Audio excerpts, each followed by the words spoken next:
Nashik road येथील सत्कार चौक Subhash road मार्गे रेल्वे स्टेशनकडे जाणाऱ्या रस्त्याच्या बाजूला असलेल्या जुनाट लाकडी फर्निचर आणि वापरलेल्या पत्र्याच्या सामानाच्या दुकानाला शुक्रवारी रात्री भीषण आग लागली। या आगीत दुकानातील सर्व जुनाट साहित्य जळून खाक झाले। अग्निशमन दलाच्या 3 गाड्या वेळेत घटनास्थळी दाखल झाल्याने शेजारील दुकाने आणि मोठी वित्तहानी टळली।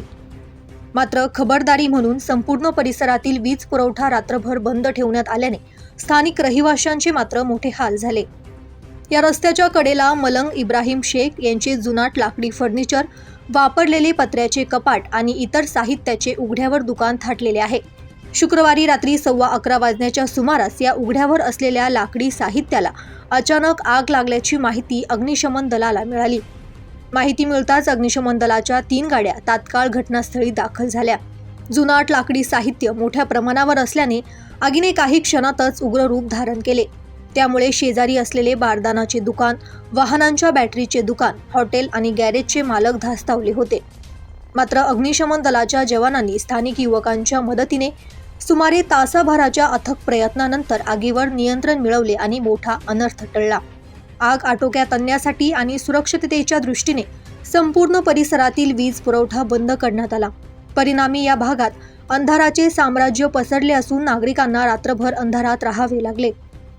विशेष म्हणजे साधारण वर्षभरापूर्वी याच दुकानाच्या मागील बाजूस असलेल्या ललित ठक्कर यांच्या लाकडी साहित्य आणि बारदानाच्या गोदामाला आग लागली होती।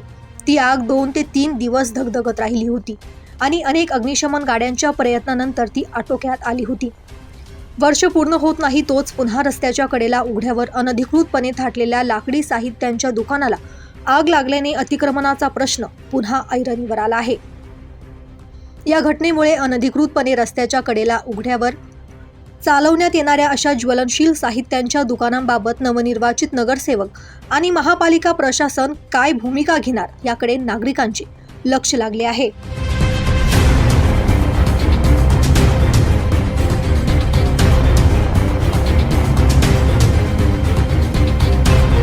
दैनिक भ्रमरसाठी प्रतिनिधी चंद्रकांत बर्वे, नाशिक रोड।